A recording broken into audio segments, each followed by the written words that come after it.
এক দেশ এক ভোট নিয়ে গোটা দেশে আলোচনা চলছে। একটু বিস্তারেই নয় জেনে নেওয়া যাক এক দেশ এক ভোট বিষয়টা কী। আজকে আমরা আমাদের সাথে পেয়েছি রাজ্যসভার সাংসদ বিশিষ্ট আইনজীবী বিকাশ রঞ্জন ভট্টাচার্যকে। নমস্কার বিকাশদা। নমস্কার। এক দেশ এক ভোট নিয়ে সংসদে আপনারা বিরোধিতা করছেন। কেন্দ্রীয় সরকার বলছে যে এতে খরচ কমবে, ভোটের খরচ কমবে। ঠিক কোন কোন কারণে বিরোধিতাটা? প্রথম কথা বলি যে এক দেশ এই ধারণাটা তৈরির পেছনে যে ঐতিহাসিক ঘটনা, সেটা হচ্ছে ভারতবর্ষের স্বাধীনতা সংগ্রাম ব্রিটিশ সাম্রাজ্যবাদের বিরুদ্ধে। এটা একটা ঐতিহাসিক সত্য যে ভারতবর্ষ শাসনের দিক থেকে ঐক্যবদ্ধ কখনোই ছিল না। এমনকি যখন স্বাধীনতা পাই আমরা, তখনও প্রায় 500-র ওপর এইরকম ছোটো ছোটো সব রাজারা ছিলেন, বিভিন্ন মহারাজা, বিভিন্ন অঞ্চলে পরিচিত, প্রচুর সম্পত্তির মালিক, এই সমস্ত সামন্ত প্রভুরা রাজা ছিলেন। এমনকি আমাদের এই রাজ্যে আমরা দেখেছি কুচবিহারের মহারাজা, কৃষ্ণনগরের মহারাজা, বর্ধমানের মহারাজা, এইরকম বহু মহারাজারা ছিলেন এবং তারা ক্ষুদ্র ক্ষেত্রে নিজেরা নিজেদের শাসন করতেন। কিন্তু তাদের ঐক্যবদ্ধ করা হলো যখন গোটা দেশ জুড়ে সাম্রাজ্যবাদের বিরুদ্ধে লড়াইটা শুরু হলো। এবং ভারতবর্ষের সংবিধান যেটা আমরা গ্রহণ করলাম, এটা কিন্তু একটা ঐতিহাসিক লড়াইয়ের ফসল।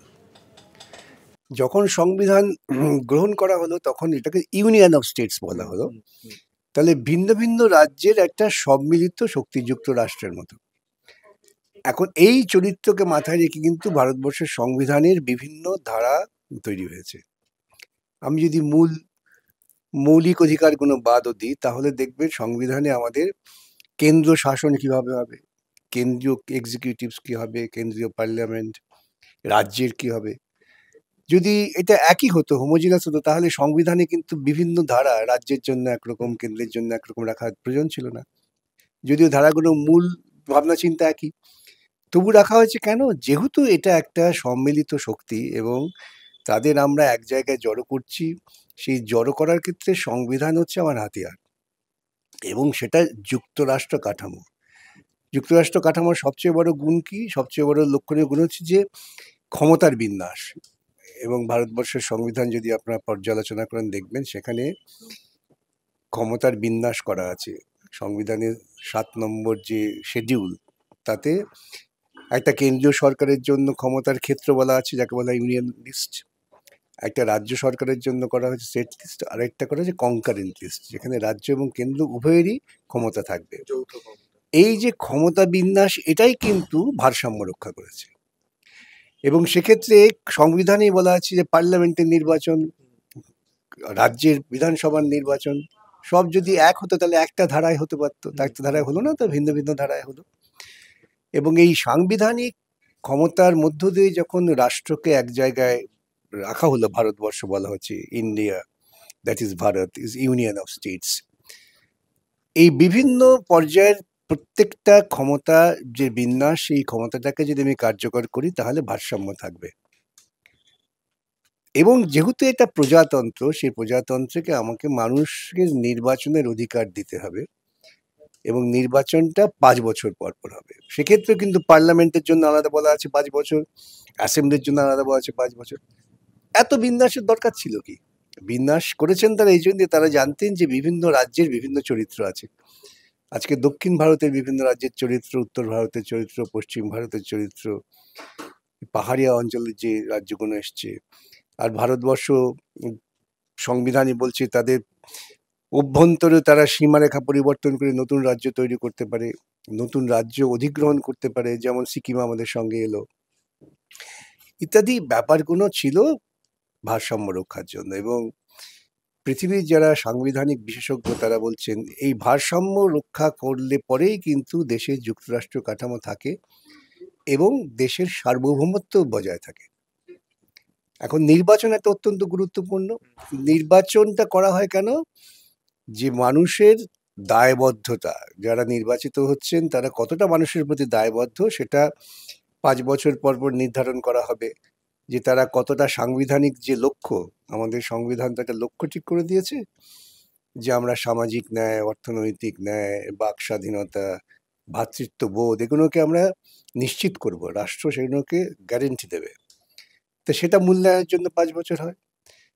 এখন যেহেতু সংবিধানে ক্ষমতার বিন্যাসটা আছে, তাহলে রাজ্যের নির্বাচনের ক্ষেত্রে রাজ্যের জনগণ সবসময় ভাববেন যে রাজ্য তার ক্ষমতাটা সেই পরিধির মধ্যে কতটা যুক্তিসঙ্গতভাবে ব্যবহার করতে পারলো। কেন্দ্রের ক্ষেত্রে ভাববেন যে কেন্দ্রের যে ক্ষমতা, কেন্দ্রের কিছু কিছু বিশেষ ক্ষমতা যা রাষ্ট্রের নেই, সে দেশরক্ষা, পরিবহন ব্যবস্থা, যোগাযোগ, বাণিজ্য, এই সব ব্যাপারটা তখন তাহলে কেন্দ্রে। তাহলে মানুষ যখন নির্বাচন করবেন, যখন ইউনিয়ন অফ স্টেটস, সে নির্দিষ্ট স্টেটের যে সমস্ত সমস্যা বলি তার ভিত্তিতে ভোট দেবেন। এবং এই যদি একসঙ্গে ভোট হয় তাহলে কি হবে, ইস্যুগুলো, মানুষের যে জ্বলন্ত সমস্যা, রাজ্য ভিত্তিক হতে পারে, কেন্দ্র ভিত্তিক হতে পারে, সেই ইস্যুগুলো কিন্তু হারিয়ে যাবে। কেন, যখন কেন্দ্র এবং রাজ্যের ভোট হবে তখন কেন্দ্রীয় স্তরে তার যে ক্ষমতা কোন বিন্যাস করেছেন, কি করেছেন না করেছেন, তার উপরে মানুষের লক্ষ্যটা থাকবে। আর দ্বিতীয় ক্ষেত্রে রাজ্যের বা স্থানীয় যে সমস্যা সেগুলো কিন্তু হারিয়ে যাবে। তার থেকেও বড় কথা হচ্ছে যে আমরা অভিজ্ঞতার মধ্য দিয়ে ভারতবর্ষে তৃতীয় স্তরের সরকার তৈরি করেছি, পঞ্চায়েত ব্যবস্থা, যা বামফ্রন্ট সরকারের একটা অনন্য সাফল্য। যে সাফল্যকে দেখে গোটা দেশ জুড়েই তৃতীয় স্তরের সরকার হয়েছে। তাহলে তৃতীয় স্তরের সরকারের যে দায়বদ্ধতা জনগণের কাছে, তার এলাকার মধ্যে যে উন্নয়নের, সেই বিষয়টা কিন্তু হারিয়ে যাবে। যার ফলে কি হবে, কি একটা একমুখী এককেন্দ্রিক চিন্তার ভিত্তিতে ভোটটা করানো হবে। এটাই হচ্ছে ওদের লক্ষ্য, যেটা আরএসএস এর চিরকালের লক্ষ্য ছিল। স্বাধীনতা সংগ্রামের সময় আমরা দেখেছি আরএসএস কিন্তু ব্রিটিশ সাম্রাজ্যবাদ বিরোধী লড়াইয়ে কোনো রকম অংশগ্রহণ করেনি। এমনকি স্বাধীনতার পরেও তারা ভারতবর্ষের স্বাধীনতাকে মেনে নিতে পারেনি, কিন্তু তাদের লক্ষ্য ছিল হিন্দু রাষ্ট্র। হিন্দু রাষ্ট্র ব্যর্থ হয়ে গেল, যেহেতু সংবিধান we the people of India বললেন, সমস্ত মানুষের দেশ। কিন্তু তাদের এই প্রচেষ্টাটা ছিল, এই প্রজাতান্ত্রিক প্রক্রিয়া অংশগ্রহণ করার মধ্য দিয়ে তারা আজকে সংখ্যাগরিষ্ঠ মানুষের বলবো না, সংখ্যাগরিষ্ঠ তারা আসন পেয়েছেন। যদিও জনগণের যে ভোট, সেই ভোটের মাত্র 39% ভোট তারা পান। তাহলে বাদবাকি 60-61% মানুষ তো বিজেপির বিরুদ্ধে, হিন্দু রাষ্ট্র চিন্তার বিরুদ্ধে। এখন ওরা এই ক্ষমতাকে সামনে রেখে ওদের মাথায় এই এক দেশ এক ভোট কেন এলো, প্রেক্ষিতটা ভাবতে হবে। যে নির্বাচনের আগে কিন্তু ওরা স্লোগান দিলেন যে ইসকি বার 400 পার, মানে আমি যদি 400 সাংসদ জোগাড় করতে পারি তাহলে সংবিধানের বিভিন্ন ধারাকে সংশোধন করার ক্ষেত্রে তাদের খুব একটা প্রতিবন্ধকতা থাকবে না, থাকবে। এবং সেই জন্যেই তারা চাইছেন যে ভোট যদি একরকম হয় তাহলে রাজ্যের যে বৈশিষ্ট্যগুলো সেগুলো যদি প্রতিফলিত না হয়, তাহলে দেশের কেন্দ্রীয় সমস্যা নিয়ে আমরা ভোট করলে পরে মানুষ তখন আমাদেরই ভোট দেবে, রাজ্যেও ভোট আসবে। এই পরিকল্পনা থেকে করা, এবং এই পরিকল্পনা যদি কার্যকর হয় তাহলে কিন্তু ভারতবর্ষের যে একতা, যে ঐক্যবদ্ধ হয়ে আছে ভারতবর্ষ, এটা থাকবে না। আমাদের আপত্তি সেখানে যে রাষ্ট্রীয় ক্ষেত্রে বিভিন্ন রাজ্যের যে ক্ষমতা সংবিধানে দেয়া হয়েছে এই ভারসাম্য রক্ষার জন্য, সেই ক্ষমতাটাও কিন্তু ক্রমশ এক কেন্দ্রিকতার দিকে যাবে, একমুখী, এক দেশ এক নেতা এক আচরণ এক ধর্ম, যেটা ফ্যাসিবাদ জন্ম দেয়। সুতরাং এই ফ্যাসিবাদী প্রবণতা থেকে বাঁচবার জন্যই আমাদের চেষ্টা করতে হবে। আর কার্যকর ক্ষেত্রে কি দেখা যায়, ধরা যাক যে আজকে একসঙ্গে ভোট হলো এবং কেন্দ্রীয় সরকারে যারা আছেন সেই কেন্দ্রীয় সরকারের পতন হলো, অনাস্থা প্রস্তাবের অবতরণ হলো, তাহলে কেন্দ্রে নির্বাচন করতে হবে। তা তখন কি আবার রাজ্যগুলো নির্বাচন করতে হবে? তাহলে এই একটা বকচ্ছপ জাতীয় ধারণা তৈরি হবে। আর আমি কেন্দ্রে ক্ষমতায় বসে আছি, আমার ক্ষমতা আছে, আমি সাংবিধানিক বিভিন্ন ক্ষমতার অপপ্রয়োগ করে যে কোনো নির্বাচিত রাজ্য সরকারকে ভেঙে দিতে পারি। তো ভেঙে দিলে পরে আজকে ধরুন পশ্চিমবঙ্গ একটা দলকে নির্বাচিত করলেন যারা 2026 থেকে 2031 পর্যন্ত ক্ষমতায় থাকবেন। আমি কেন্দ্রে এসে এই সরকারটাকে ভেঙে দিলাম, ভেঙে দিয়ে বললাম তোমাকে অপেক্ষা করতে হবে পরের নির্বাচনের জন্য, এবং এই সময়টা কি হবে, আমি চালাবো কেন্দ্র থেকে। মানে মূল লক্ষ্যটা হচ্ছে কিন্তু এক কেন্দ্রিক শাসন। এই যে এক কেন্দ্রিক ভাবনা, এটা স্বৈরাচারের জন্ম দেয়। মূলত সে কারণেই আমরা এর বিরোধিতা করছি। আমরা চাই বহুত্ববাদ, ইউনিয়ন অফ স্টেটস, এটাকে অনেক বেশি দৃঢ় করতে। এই ইউনিয়ন কথাটাকে উড়িয়ে দিয়ে আমরা ইউনিটি চাইছি না। আমাদের পরিষ্কার লক্ষ্য তাই, সেই জন্যেই আমরা দাবি করছি যে নির্বাচন প্রজাতান্ত্রিক পদ্ধতিতে বিভিন্ন রাজ্যে হয়, বিভিন্ন রাজ্যে 5 বছর পর পর নির্বাচন হয়, কেন্দ্রে 5 বছর পর নির্বাচন হবে। ওদের যুক্তিটা কি? প্রথমত এই যে কমিটি তৈরি করলেন এরা, সেই কমিটিটা এত বেশি অনৈতিক চিন্তাধারা থেকে হয়েছে, বলতে খারাপ লাগে যে ভারতবর্ষের যিনি রাষ্ট্রপতি ছিলেন কোবিন্দজি, তিনি একটা কমিটির চেয়ারম্যান হলেন, তাকে নিয়োগ করলো কে? সরকার। আমি ছিলাম রাষ্ট্রপ্রধান, আমি পরবর্তী সময়ে একজন সরকারি আমলার নির্দেশে একটি কমিটির প্রধান হলাম। এটা সাংঘাতিকভাবে অনৈতিক কাজ। এই অনৈতিকতার মধ্য দিয়ে যে কমিটির জন্ম, সেই কমিটি অবশ্যই অনৈতিক কাজই করবে, এটা আমার সাধারণ বিশ্লেষণ। এবং তাদের যুক্তি কি না, খরচা কমবে। কি করে খরচা কমবে? খরচা কমবে কিভাবে? আর গণতন্ত্রকে রক্ষা করতে গেলে, গণতন্ত্রের ক্ষমতা বিস্তার করতে গেলে খরচটা বড় কথা নয়, প্রজাতন্ত্র অনেক বড়। এবং এই খরচ কমাবার নাম করে তারা যদি নির্বাচন হয়, আমরা দেখলাম ইলেকট্রাল বন্ডের মারফত কত কোটি কোটি টাকা তারা পেয়েছে, আজকে সংবিধান সেটাকে বেআইনি ঘোষণা করেছে, কালকে তারা আরো অন্য বেআইনি পথে টাকা পাবেন। তাহলে এককেন্দ্রিক সরকার, তার তো লেভেল প্লেইং ফিল্ড থাকবে না।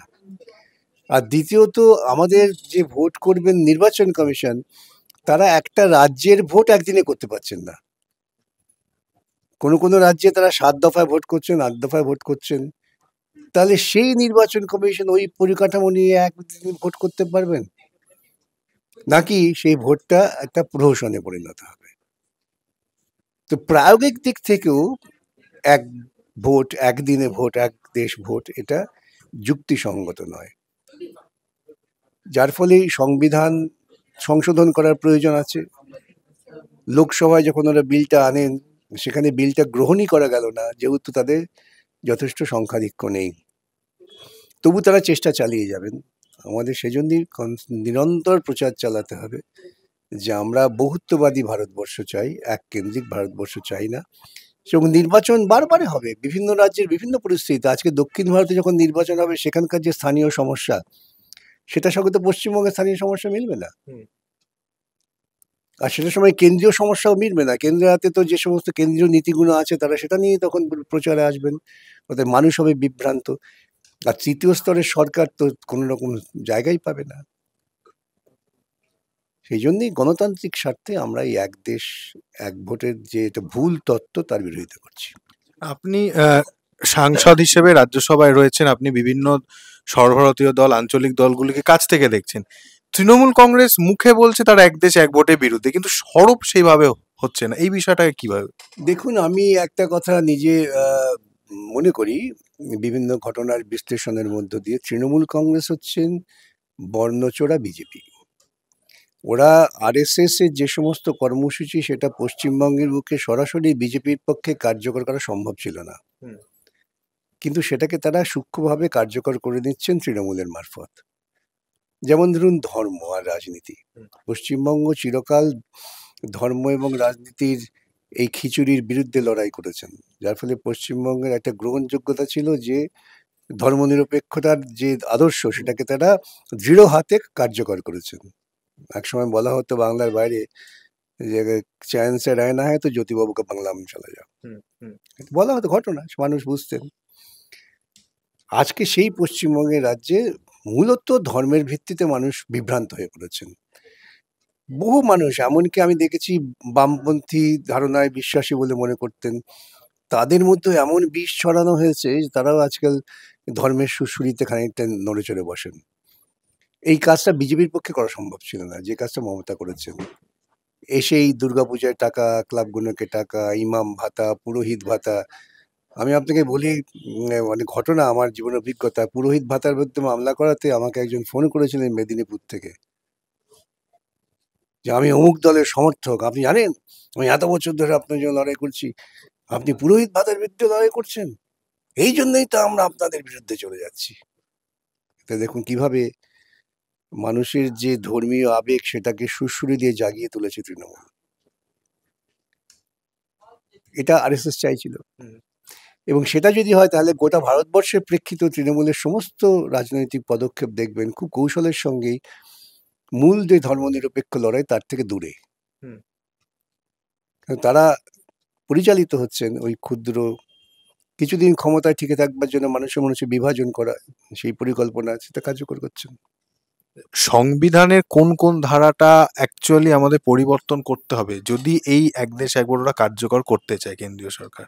তাহলে তো সংবিধানে বলতে হবে যে ওই ইউনিয়ন গভর্নমেন্ট অফ ইন্ডিয়ার যে সমস্ত ধারাগুলো আছে, রাজ্যের যে ধারাগুলো আছে সেগুলো সংশোধন করে বলতে হবে একসঙ্গে নির্বাচন হবে, যেগুলো করার চেষ্টা করেছেন তারা। নির্বাচন কমিশনকে দায়িত্ব দিতে হবে তুমি একসঙ্গে নির্বাচন করো। তাহলে যেই মুহূর্তে তুমি একসঙ্গে নির্বাচন করছো তখনই তুমি বহুধা যে চিন্তা তাকে নষ্ট করছো। এইগুলো সব সংশোধন করতে হবে। সেই সংশোধন করতে তারা চেষ্টা করেছিলেন, পারেননি। সংবিধানের অনেক ধারাকেই ক্ষুদ্র ক্ষুদ্র ক্ষেত্রে সংশোধন করতে হবে। এই বিষয়ে মানুষকে কি বার্তা আপনি দিতে চাইবেন? আমার একটাই বার্তা মানুষের কাছে, যে মানুষ বিভিন্নতার মিলনে বিশ্বাসী। বৈচিত্র্যই হচ্ছে মিলনের ঐক্য। ফেডারেলিজম মানে হচ্ছে বৈচিত্র্যের মধ্যে ঐক্য, ঐক্যের মধ্যে বৈচিত্র্য। বিশেষ একজন সংবিধান বিশেষজ্ঞ বলেছিলেন, জার্মান কিংবা ফরাসি, যে ফেডারেলিজমের মানে হচ্ছে unity in diversity and diversity in unity. আমরা সেটা নিয়ে বাঁচি। আমরা এক বাগানে গাঁদা ফুল চাই না, আমরা বাগানে হরেক রকম রঙের ফুল চাই, যেটা মানুষের স্বাভাবিক প্রবৃত্তি। যেটা আমাদের সংবিধান সেই মানসিকতা নিয়েই, সেই নৈতিকতা নিয়েই তৈরি হয়েছে। সংবিধানটাকে বাঁচাবার লড়াই করি, এটাই মানুষের কাছে বক্তব্য। ধন্যবাদ আপনাদের সময় দেওয়ার জন্য। আপনারা শুনলেন রাজ্যসভার সাংসদ, সিপিআইএম নেতা, বিশিষ্ট আইনজীবী বিকাশ রঞ্জন ভট্টাচার্য এক দেশ এক ভোট নিয়ে তার মতামত রাখলেন। আপনাদের ধন্যবাদ গণশক্তি ডিজিটালের এই ভিডিও দেখার জন্য। এই ভিডিওটিকে লাইক করুন, আপনার গুরুত্বপূর্ণ মতামত কমেন্টের মাধ্যমে আমাদের জানান এবং আমাদের চ্যানেলের ভিডিও সবার আগে দেখার জন্য ইউটিউবে গণশক্তিকে সাবস্ক্রাইব করুন, ফেসবুকে ফলো করুন এবং শেয়ার করুন আপনার পরিচিতদের মধ্যে। আমাদের চ্যানেলে আপলোড হওয়া ভিডিও নোটিফিকেশন পেতে বেল আইকনটি ক্লিক করতে ভুলবেন না।